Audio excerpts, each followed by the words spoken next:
Hello everyone, welcome back to Pacific Front channel. A few months ago, we discussed the Australian Arafura class OPV project, which should have been relatively easy to execute, but in reality was full of problems and drama. From its armaments or lack of them to the safety design changes that resulted in delays, the Arafura class OPV has become one of the most controversial projects in the Royal Australian Navy's history. But what if it doesn't have to be like that? Just one neighbor away from Australia, Singapore, which is also seeking to enhance its maritime security, built a new patrol vessel called the Independence-class Littoral Mission Vessel that not only offers more capability than the Arafura class, but also doing so without the drama and controversy.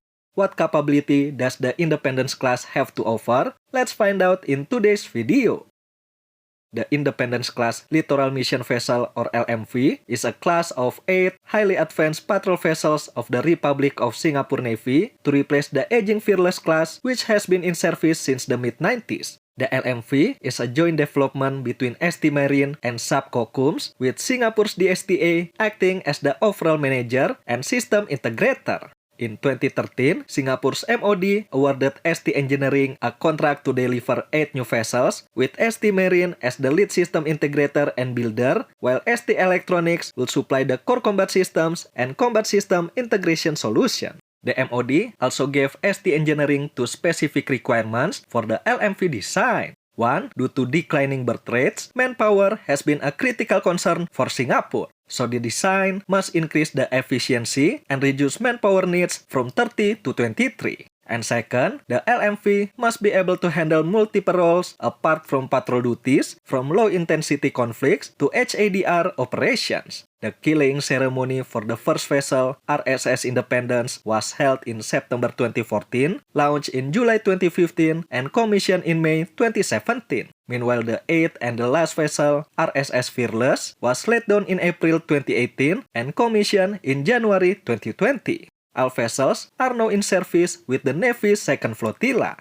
The Independence class has a length of 80 meter, beam of 12 meter, draft of 3 meter, and displacement of 1,250 tons. Powered with 4 MTU engines in Kodat arrangement, she has a maximum speed of more than 27 knots and a range of 3,500 nautical miles. The Independence class has a baseline crew of 23 and has a flight deck that can accommodate medium-sized helicopters. To address the MOD requirements for manning and roles, the Independence class has some innovative solutions. First, a high level of automation and remote monitoring were incorporated into the design to minimize the manpower needed on board, reducing crew fatigue and operational costs. Moreover, she features an integrated command center which combines the bridge, CIC, and machinery control spaces in one room, increasing reaction time and coordination, while at the same time freeing the ship spaces for other purposes.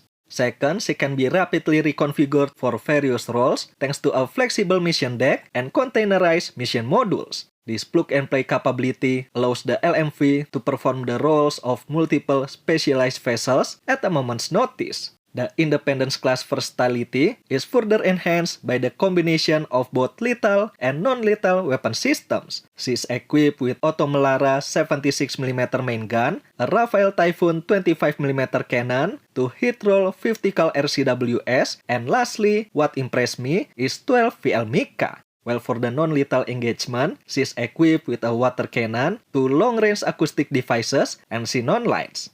Now, if we compare the Independence and Arafura classes side by side, we all can see how the former outmatch and outgun the latter. I think we all agree that the Arafura class is underarmed, even compared to her sister ship in the Royal Brunei Navy, the Darussalam class. Some people might argue that her primary role is for constabulary missions and not expected to engage enemy warship. Therefore, she doesn't need big guns. But as we can see with the Independence class, even though her primary role is for coastal security, maritime patrol, and surveillance, she has a 76mm gun, a 25mm cannon, and even vertical launch air defense missiles. Although, I must admit that this is the first time I've seen a vessel of this size that is not combatant or escort carrying vertical launchers. This could be a reference for other navies when designing a multi-mission patrol vessel. And in an era where how many VLS carrying warships a navy has become one of the measurements of how strong they are, in Southeast Asia, Singapore is definitely at the top, partly thanks to the LMV.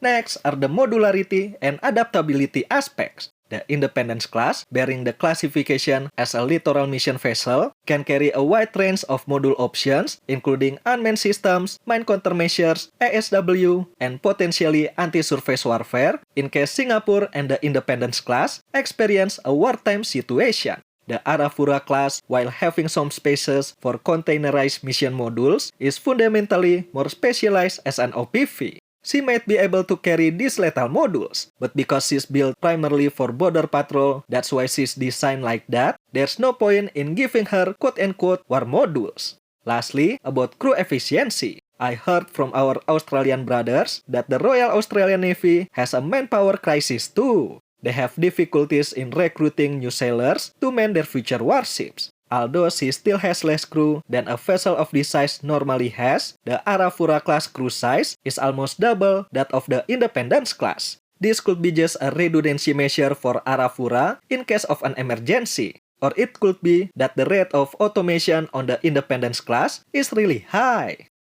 The Independence class LMV represents a highly advanced and efficient solution for the complex maritime security needs of a technologically driven nation like Singapore. The blend of firepower, modularity, and especially automation allows the Independence class to undertake a wide spectrum of missions with a lean crew, making her a very capable and adaptable asset in the RSN fleet.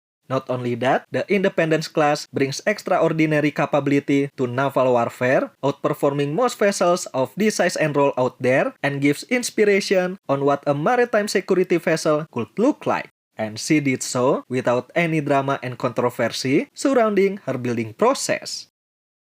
And that's it for today, the Independence class Littoral Mission Vessel, Singapore's maritime security solution.